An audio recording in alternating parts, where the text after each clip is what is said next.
Today we have 3 Aiyima amps, 3 tiers, 3 price points. We'll start with the most expensive and work our way down to the ultra budget.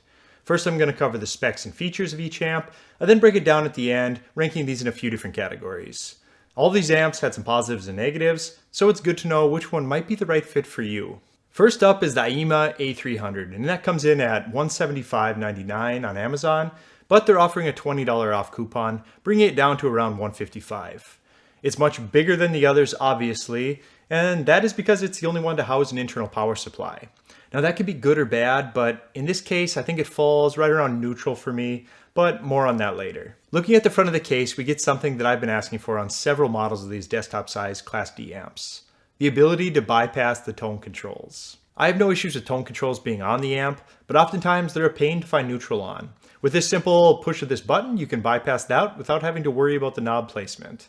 Which is nice because that way you can have your tone controls set and then quickly bypass them without losing those settings. The other not so common feature on one of these is the balanced inputs. If we take a look at the second button, we can select between XLR, auxiliary, and Bluetooth.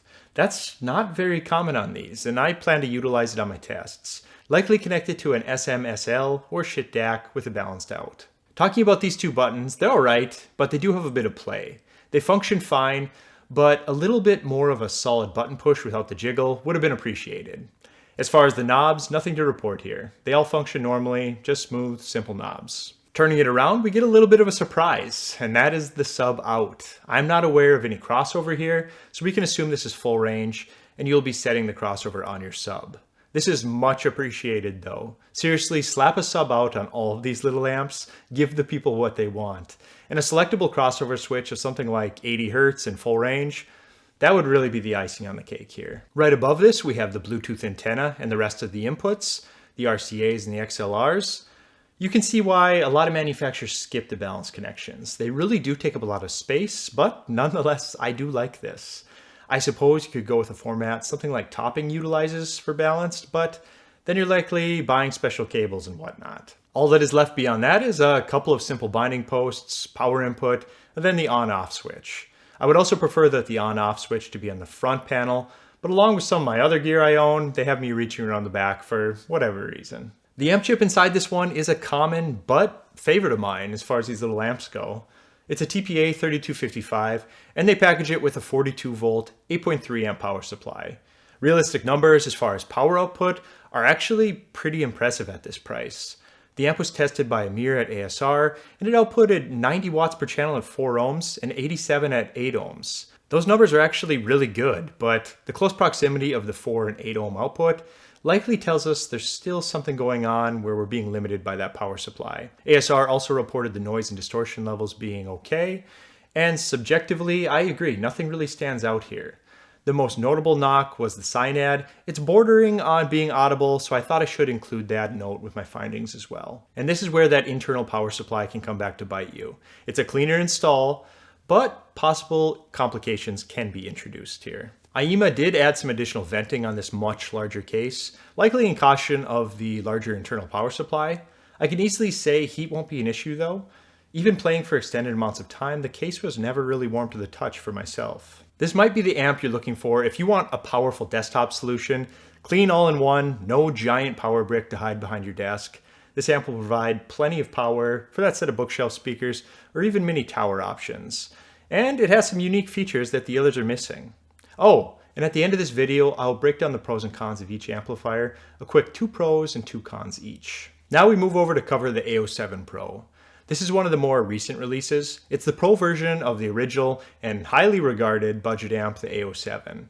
It's listed for $99.99 and a $10 coupon, bringing the price down to $89.99. We don't have extra new features, but what we do have is a simple clean faceplate with a power button, a switch toggle between RCA and Bluetooth, tone controls, and a volume knob. Spinning it around and we have the 2 inputs, Bluetooth and RCA, a line out, but I'm not going to suggest or advertise this as a sub out.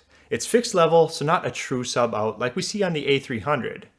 Next to that is the usual variety of speaker terminals and the power supply input. This one comes with a 36 volt 6 amp power supply, which is an update of the original A07.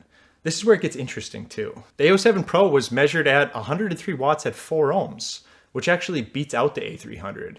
That win is short-lived at 8 ohms though, but it still comes in at a respectable 59 watts, according to the Audio Science review.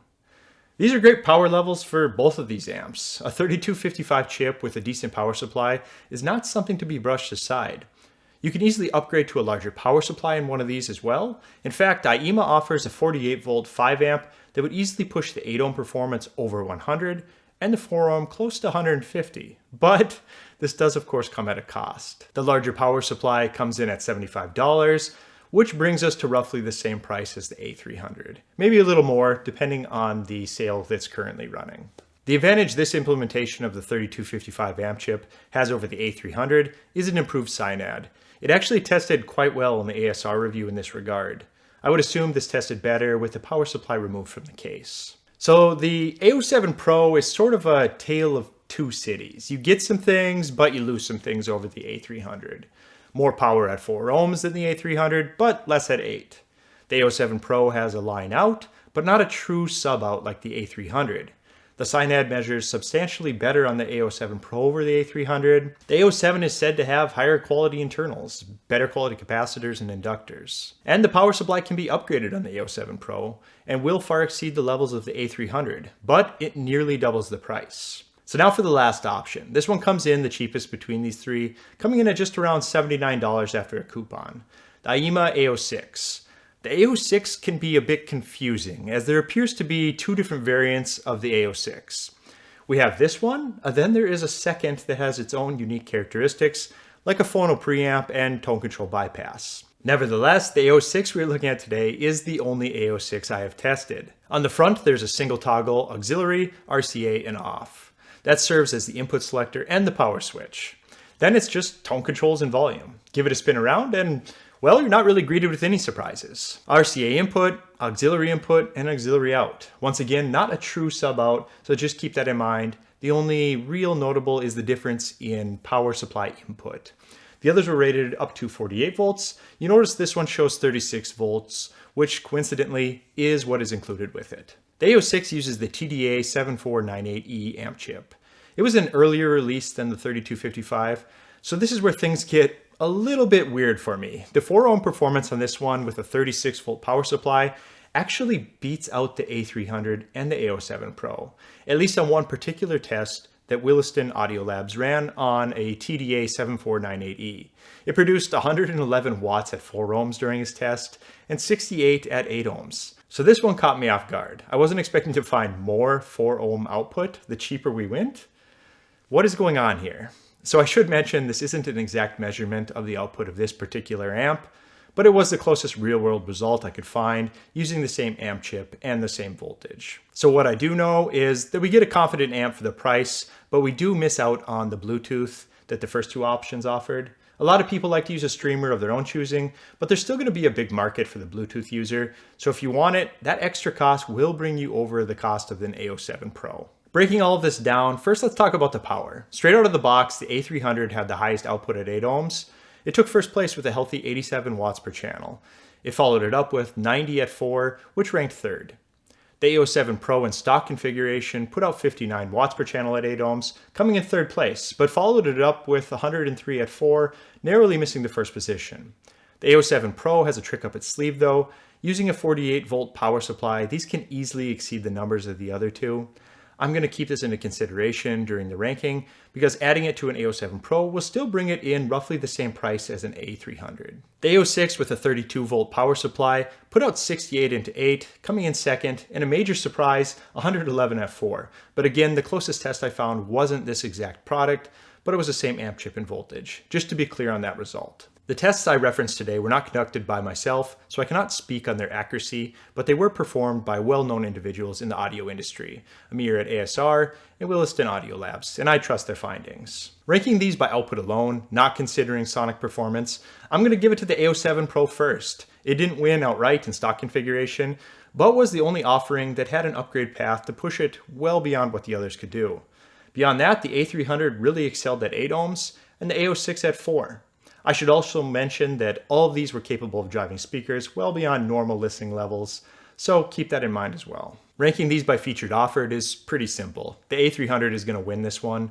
Tone control bypass, Bluetooth, a real sub out, and balanced inputs over XLR. Not everyone is going to need all of these features though, so your results may vary here, but we can't deny this one brings the most to the table. Finally, the most important one, ranking these by sound. For me, straight away, this one goes to the A07 Pro. First, I just preferred the sound here. I felt it had the cleanest output and held its own even as the volume rose up pretty high.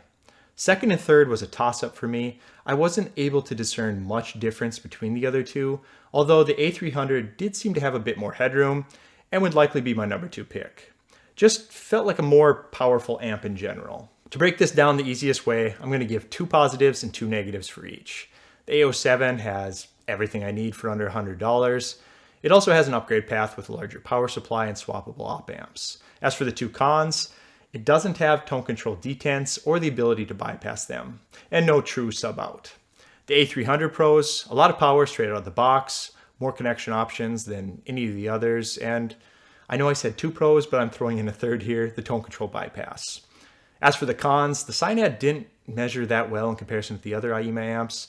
The other con is the power switch is on the back of the amp, and I would just prefer that it would be on the front for convenience. The A06, as far as pros, it comes in at a great price, the cheapest of the 3. The amplifier performance and sound was also better than I expected. As for the cons, it was the only device without Bluetooth, and we're pretty much maxed out here as far as power outputs at the 36 volts. Well, that'll do it. 3 amps, 3 price points. I can honestly say a lot of these desktop-sized Class D amps are getting to be pretty close in performance. They've been steadily improving them, so what you might want to look for on something like this is simply what features match up to your particular needs and go from there. Or simply just keep it simple and grab yourself Old Faithful, the original A07. Take care, please consider subscribing, and I'll talk to you later. Bye.